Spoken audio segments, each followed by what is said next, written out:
Ya, halo semuanya, berhubung katanya besok bakal ada kuis perjal ya, terkait dengan MAK. Nah, ini aku bakal coba jelasin terkait dengan tutorial ketiga tentang MAK. Nah, sebelumnya mohon maaf karena mungkin nanti ini PPT-nya bakal ada beberapa yang pakai screenshotan, karena kebetulan tadi Minta juga udah ada tadi pagi. Nah, jadi nanti silakan dimaklumi saja. Oke. Untuk materi ini sendiri, dari teorinya sendiri, ada terkait dengan aspek analisisnya itu. Yang kalau kita kenal di perkelasan itu biasanya ada sebanyak 4 lapis perkelasan. Nah, itu yang pertama itu terkait dengan lapis permukaan atau surface course. Kemudian lapis fondasi atau base course, lapis fondasi bawah atau sub base course, dan juga tanah dasar subgrade. Nah, dari bebannya sendiri itu kalau sini ada 4 jenis bebanan. Yang pertama itu terkait dengan ban as atau axle dari kendaraan itu sendiri. Kemudian terkait dengan pengulangan bebanan ataupun repetisi, yaitu terkait dengan fatigue nanti. Kemudian curah hujan dan juga dengan terkait dengan kandaian. Kemudian dari parameter ban lalu lintas sendiri itu di sini terkait dengan advance rumus standar itu ada rumus yang bakal dipakai terus ini AE sama dengan K L per 8,16 pangkat 4. Nah, di sini tuh si 8,16 ini asal tuh eh, dari satuan kip. Nah, itu kan kalau misalnya dalam kip itu dia kalau nggak salah pakai 18 kip ya, si beban sumbu standarnya. Nah, kalau dikonversikan ke dalam ton, itu jadi 8,16 ton. Gitu. Nah, kemudian di sini itu sendiri faktor ekspansi atau kesan dengan sumbu standar. Kemudian L itu sendiri adalah beban sumbu kendaraan dalam ton. Sementara K itu adalah koefisien ataupun konsanta yang dia bakal berubah-ubah sesuai dengan jenis dari konfigurasi sumbunya. Nah, kalau misalnya sumbu tunggal, itu dia besarnya satu. Sementara kalau tandem dual itu sendiri, dia besarnya 0,086. Dan kalau tridem dual, dia besarnya 0,021. Nah, ini tuh sebenarnya ada juga untuk konfigurasi lainnya.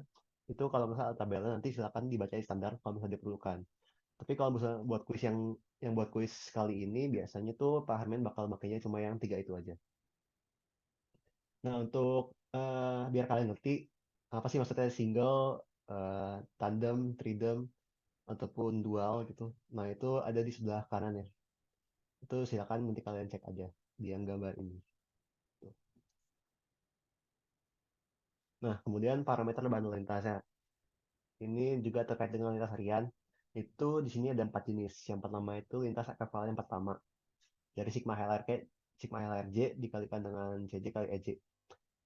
Kemudian itu sendiri bisa di apa diproyeksikan menjadi lintas ekvivalen akhir ataupun LEA. Nah, itu dikalikan dengan faktor pertumbuhan 1 plus I pangkat usia rencana. Nah, di sini ya dihasilkan dia besarnya apa sorry dia pertumbuhan itu bersifat eksponensial. Kemudian ada juga LET itu dari rata-rata antara LEP dengan LEA. Tuh. Kemudian dasar keperencanaan atau LR ini dari LET dikalikan dengan usia rencana dibagi dengan 10. Gitu. Nah, untuk C itu sendiri merupakan koefisien distribusi, sementara E itu adalah sama dengan E yang tadi itu atau faktor ekuivalensi atau kesamaan dengan bantu dengan sumbu standar. Nah, di kanan sendiri ini ada contoh grafiknya untuk bantu visualisasi dari apa sih maksudnya LP, LA, LT, LR itu. Seperti itu ya, guys. Nah, ini untuk tabel koefisien distribusi kendaraannya. Nanti kalau misalnya perlu silakan digunakan. Tapi nanti kalau nggak salah ini nggak dipakai sih. Nah, kemudian ada juga nilai faktor regional. Ini terkait dengan kendaraan dan apa sorry kelandaian dan iklim. Itu ini nanti juga tidak dipakai ya di kuis. Kemudian ini distribusi nilai indeks permukaan awal. Ini ada IP 0 dan Rautersnya. Nanti silakan dilihat aja. Ini juga nggak dipakai. Kemudian ini untuk indeks permukaan akhir atau IPT. Nah, di sini terkait ini tuh didasarkan pada indeks rencana serta klasifikasi jalannya. Jadi kalau misalnya untuk jalan tol itu dia tuh paling besar si kebutuhan IPT-nya. Jadi kalau misalnya di bawah itu dia udah benar-benar nggak bisa dipakai. Ataupun udah harus diperbaiki. Nah, kalau misalnya di sini di bagian bawah itu ada keterangannya, kalau misal IP-nya sama dengan 1, itu berarti jalan itu udah rusak berat, sehingga sangat mengganggu arus kendaraan. Jadi itu sebaiknya tidak tidak digunakan lagi ataupun harus diperbaiki. Kemudian kalau misalnya IP-nya masih 1,5 itu berarti dia tingkat pelayanan udah paling rendah tuh yang masih memungkinkan untuk digunakan di ruas jalan tersebut gitu. Artinya yang penting dia asal ada aja tapi apa asal ada aja dan jalannya nggak keputus. Tapi kalau misalnya kalian pakai itu mungkin sangat tidak nyaman ataupun bisa membahayakan juga. Kemudian kalau IP-nya 2 itu tingkat pelayanan berarti udah rendah. Tapi jalannya masih oke lah masih bisa dipakai gitu. Sementara kalau misalnya IP-nya 2,5 itu umumnya dia masih stabil. Ini juga ada tabel koefisien kekuatan relatif. Nanti ini silakan lihat aja di kuis juga nggak dipakai ini. Sementara ini adalah diagram alias perancangan perputaran dengan metode analisis komponen. Jadi ini ada beberapa data yang diperlukan. Terus nanti bakal diperoleh nanti hasil akhirnya itu berupa tebal lapis kekerasannya. Cuma ini juga nggak terlalu dipakai semuanya di kuis nanti. Sementara ini tebal minimum secara lapisan, nanti ini disesuaikan dengan ITP-nya dan juga jenis lapisan itu lapisan apa.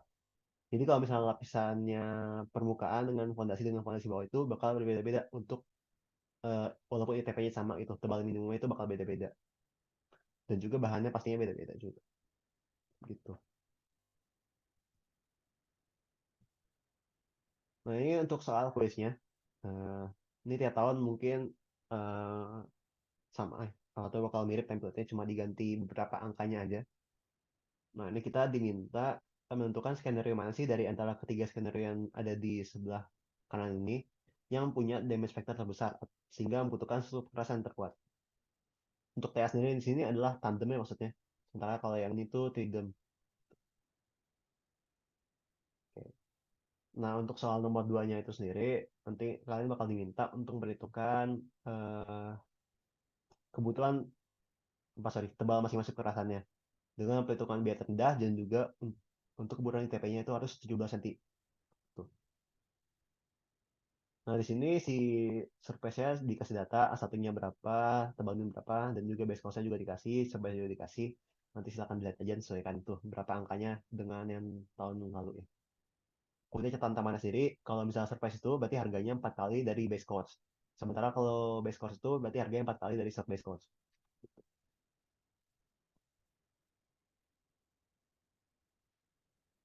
Nah, untuk mengerjakan sendiri nanti diasumsikan dulu dan dikasih keterangan dulu.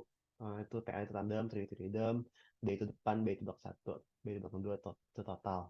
Nah, ini sebenarnya dari yang pengerjaan aku aja sih. Kalau misalnya nanti kalian beda-beda apa si apa keterangannya ini nggak apa-apa. Asumsinya itu bahwa CI-nya itu adalah 0,5 karena nggak dikasih datanya berapa. C itu yang tadi ya yang distribusi kendaraan tuh. Nanti dipakai buat di perhitungan step 3-nya. Nah, untuk step pertama sendiri itu adalah menghitung si L ya atau ban kendaraannya.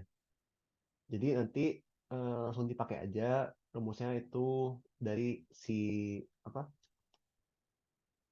dua ini tuh tadi kalau kita lihat tabel itu adalah si berat kendaraannya. Kemudian dikalikan dengan si konfigurasi asnya. Ini untuk yang depan itu kan 50%. Berarti nanti untuk yang depan itu untuk mobil pribadi adalah 2 dikalikan dengan 50%. Karena keduanya itu terdistribusi 50-50 ya untuk depan sama di belakang. Gitu. Nah, maka nanti yang untuk si mobil di depan ini sama mobil yang di belakang itu bakal sama hasilnya. Sama-sama dua dikalikan dengan workshop sama dengan ton. Sementara karena dia cuma ada dua sumbu, apa sorry, ada dua axle. Nah, makanya yang di belakang dua itu kan tadi kan nggak ada yang nol. Berarti 2 kali nol sama dengan 0 ton gitu. Jadi kayak gitu, nanti dikerjakan juga untuk yang bus kecil, bus besar, truk kecil, dan trailer. Itu sama, tinggal diikutin aja di tabelnya nanti kayak gimana. Nanti dapat hasilnya untuk masing-masing gitu.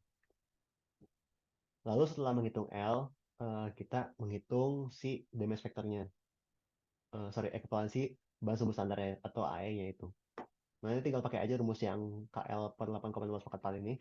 Nanti diperoleh untuk mobil pribadi sebesar sekian, bus kecil sekian, bus besar sekian, truk kecil sekian, dan juga trailer nanti sekian. Nah, ini ya ini tinggal ikutin aja, benar-benar tinggal ikutin. Si K-nya ini kan kalau misalnya untuk mobil tadi satu ya. Tuh, nanti tinggal pakai aja satu. Nah, itu ya ini benar-benar tinggal dikit aja. Nanti disesuaikan aja lah ya. Nah, yang beda itu mungkin nanti di trailer. Di trailer itu karena nanti dia itu ya untuk belakang satunya itu dia pakai tandem dual. Sementara kalau yang di belakang duanya itu dia pakai trident dual. Jadi nanti bakal pakai 0,080 sama 0,01. Nanti setelah itu jangan lupa ya ditotalin si apa ekuivalensi bebannya itu untuk masing-masing jenis kendaraannya. Lalu setelah itu silakan menghitung LEP ya lintas ekuivalennya itu dengan cara mengalihkan LHR dengan si CI-nya tadi yang diasumsikan sebesar 0,5 dan juga si AE-nya tadi yang dihitung di step 2. Nah, itu untuk mobil pribadi nanti bisa dihitung masing-masing ya. Untuk masing-masing skenario, jadi si LHR ini kan bakal beda-beda untuk masing-masing skenario berapa di tabel. Nah, ini jadi tinggal dikalikan aja dengan yang tadi diperoleh di step 2. Gitu. Itu dapat untuk mobil pribadi sekian, bus kecil sekian, bus sekian, kecil sekian, sekian, sekian. Setelah itu nanti baru silakan direkapitulasi. Di total berapa untuk skenario 1, 2, dan 3. Dengan cara menjumlahkan untuk setiap jenis kendaraannya. Jadi dijumlahkan ini dengan ini, dengan ini. Kemudian yang 2 juga sama yang 3 juga. Tuh, masing-masingnya. Jadi seperti itu saja. Nanti diperoleh yang maksimum itu bahwa dia tuh ada di skenario 3 dengan besar itu sebesar 1 juta sekian, 1.900.000 sekian. Nah, nanti itu kan diperoleh maksimum berapa? Berarti nanti yang memerlukan struktur pertahanan terkuat otomatis adalah yang LHP terbesar. Gitu. Ini langsung dijadikan yang dipilih. Gitu. Nanti silakan dibikin aja si tabel rekapan ini. Tuh.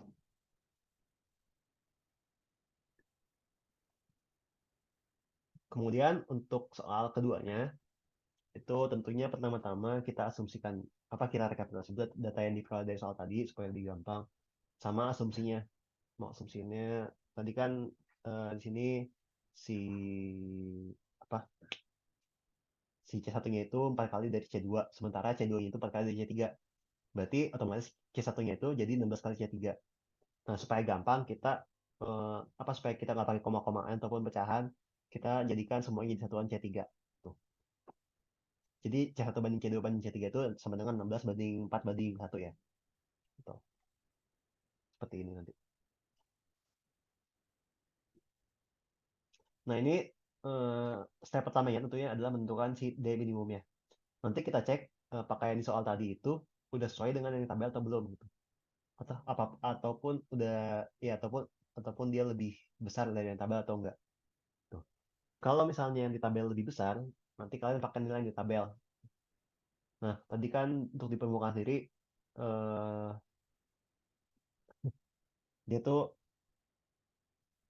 dia tuh eh, pakai itu 10 ya untuk tebal minimumnya. Berarti nanti eh, ini udah sesuai berarti ya. Jadi nanti silakan pakainya 10 cm. Tuh. Lalu kalau misalnya yang di lapis fondasi itu dia dapatnya 12,25. Nah, sementara tadi kan di syarat minimumnya itu sebesar 25. Jadi silakan pakai yang si dari syarat aja 25. Pokoknya pakai aja yang lebih gede antara yang tabel ataupun yang soal. Nah, bahannya sendiri kalau misalnya mau tulis silakan tulis aja si bahannya apa jenisnya. Lalu untuk lapis fondasi bawah juga sekian.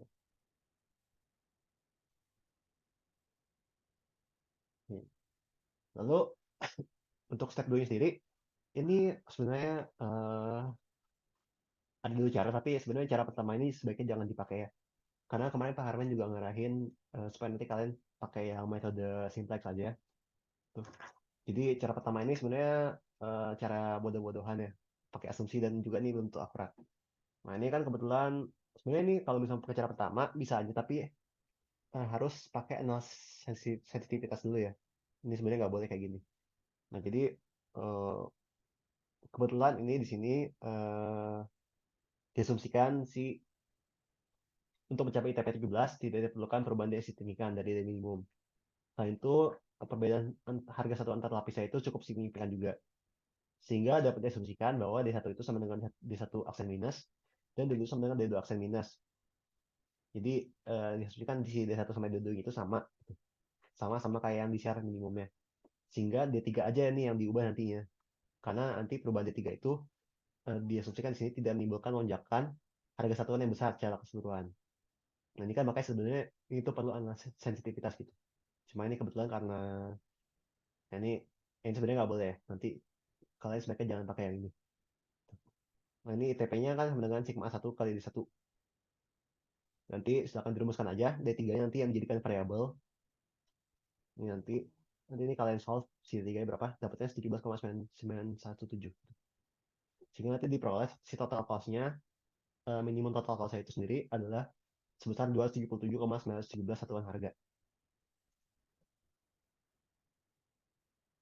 Nah, ini cara yang benar. Harusnya pakai simplex ya. Nah, ini mungkin kalian kalau misalnya dapat Systrek, udah sangat familiar dengan metode simplex ini sebelum tes dari pelajari. Jadi mungkin ya tapi ini sebenarnya nggak harus apa ya. Kemarin tuh Pak Armin ngarahinnya pakai solver di Excel. Jadi kalau misalnya kalian mau lebih niat lagi ya silakan pakai yang manual seperti ini. Tapi kalau misalnya ya malah silakan pakai solver aja. Intinya pertama-tama kita formulasikan dulu sih fungsi atau fungsi kendala-kendalanya itu sendiri sama fungsi objektifnya. Fungsi objektif itu sendiri adalah minimize Z sama dengan 16x1 tambah 4x2 tambah x3. Ini tuh maksudnya x itu adalah D ya. Jadi D1, D2, D3. D1, D2, D3. Subjeknya seperti ini, nanti dikonsider juga bahwa dia tuh harus non negatif. Sehingga nanti di fase pertama, nanti kita eh, masukinnya itu, ini kan dua fase ya otomatis nih, karena dia tuh constraint-nya adalah lebih besar sama dengan semuanya. Nah, lalu di sini makanya dijadiin dua fase. Untuk fase pertama, apa augmented formnya itu minimal ya sama dengan A1 tambah A2 tambah A3 tambah 4 sebagai artificial variable. Nanti ya ini diteruskan aja lah ya. Ini iterasi pertamanya nanti diperoleh sekian, lalu iterasi keduanya sekian, iterasi ketiganya juga sekian, iterasi keempatnya sekian, iterasi kelima sekian. Sehingga diperoleh untuk solusi optimal fase pertama, X1-nya 11,667, X2-nya 25, X3 15, dan Z sama dengan 0. Nanti kalau misalnya kalian mau ngelihat step by stepnya kayak gimana, nah itu silakan nanti minta aja kayak ngambil sisrek PPT tutorialnya. Nah di situ mungkin jelas ya. Ataupun nanti aku juga bakal coba kirimin link YouTube eh, yang ada penggunaan Atosmatnya. Ini tuh aku pakai Atosmat di web ya. Jadi tabel-tabel ini dari Atosmat sebenarnya. Jadi dia bakal ngerjain secara otomatis. Nanti kalian tinggal salin aja. Kalau misalnya mau pakai tabel-tabel ini. Lalu setelah fase pertama udah optimum, silakan lanjut ke fase kedua. Eh, ini konsolnya sama, tapi fungsi objektifnya pakai yang baru. Nanti pakai selek-selekan. Jadi 16 X1 tambah X2 tambah X3. Lalu nanti diperoleh sekian untuk iterasi pertamanya, iterasi kedua sekian, dan terakhir iterasi ketiga sekian. Nah, ini nanti diperoleh optimal fase keduanya sebesar X1 sama dengan 10, X2 25, X3 17,917. Dan Z itu sama dengan 277,917. Sehingga diperoleh kesimpulan si D1-nya itu sendiri adalah 10 cm, D2 25 cm, D3 17,917 cm dengan total biaya sebesar 277,911 satuan biaya.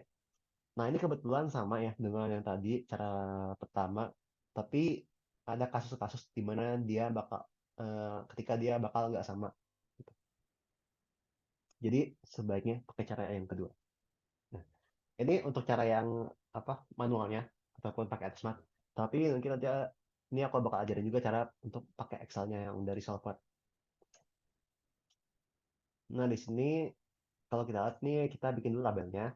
Tabel ITP-nya ini kita pasang dulu aja berapa kayak 0 kayak atau berapa. Nah, di sini A1 A2 3-nya dimasukin sesuai dengan soal. Lalu di sini tebal minimumnya dimasukin juga sesuai dengan soalnya. Tadi berapa berapa berapa. Lalu harga satuannya disesuaikan. Di sini karena tadi ya mau jadiin patokannya itu adalah A3, maka dijadiin aja diasumsikan bahwa A1-nya 16, A2-nya 4, A3-nya 1. Itu. Ini berarti ini perbandingan harga satuan sebenarnya. Karena tadi nggak ada harga aslinya berapa. Itu rupiah berapa nggak dikasih. Cuma dikasih perbandingannya aja. Makanya dikasih aja 16 4 sama satu di sini. Nah, ini untuk tebalnya nanti ini yang bakal di solve ya. Di sini untuk konsen harganya. Ini adalah si harga satuan dikalikan dengan tebalnya.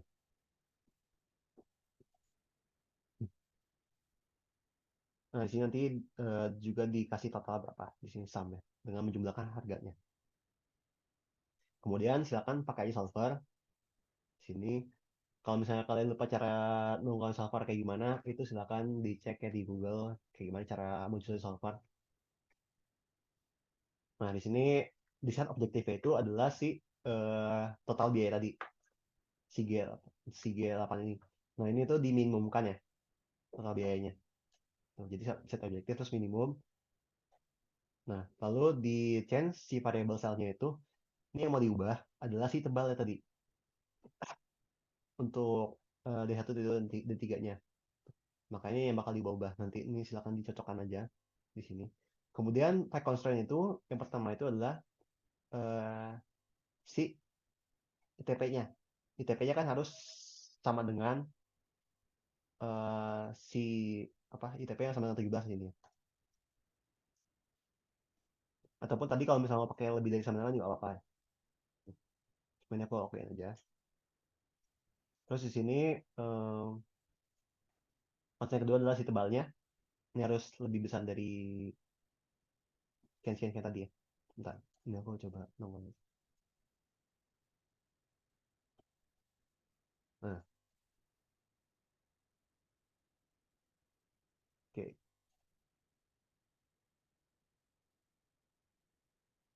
Nah, ini nanti kalau misalnya mau lebih gampang kayak gini aja lah. Di rekapitulasi si apa constraint tadi.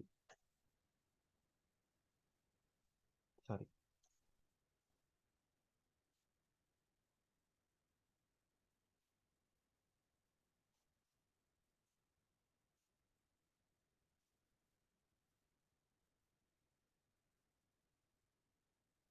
Oke. Nah, ya ini tinggal dicocokin aja ya. Ini kan si D1-nya minimal 10 tadi. D2-nya minimal 2005, D3 minimal 15. Nanti silakan dimasuk-masukkan aja si constraint-nya. Lalu nanti kalau misal udah jangan lupa si centang yang si make unconstrained variables non negatif. Gitu ya. Nanti supaya nanti hasilnya nggak minus kalau misalnya ada kemungkinan minus gitu. Terus nanti solving methodnya silakan cocokkan pakai yang syntax LP atau syntax linear programming.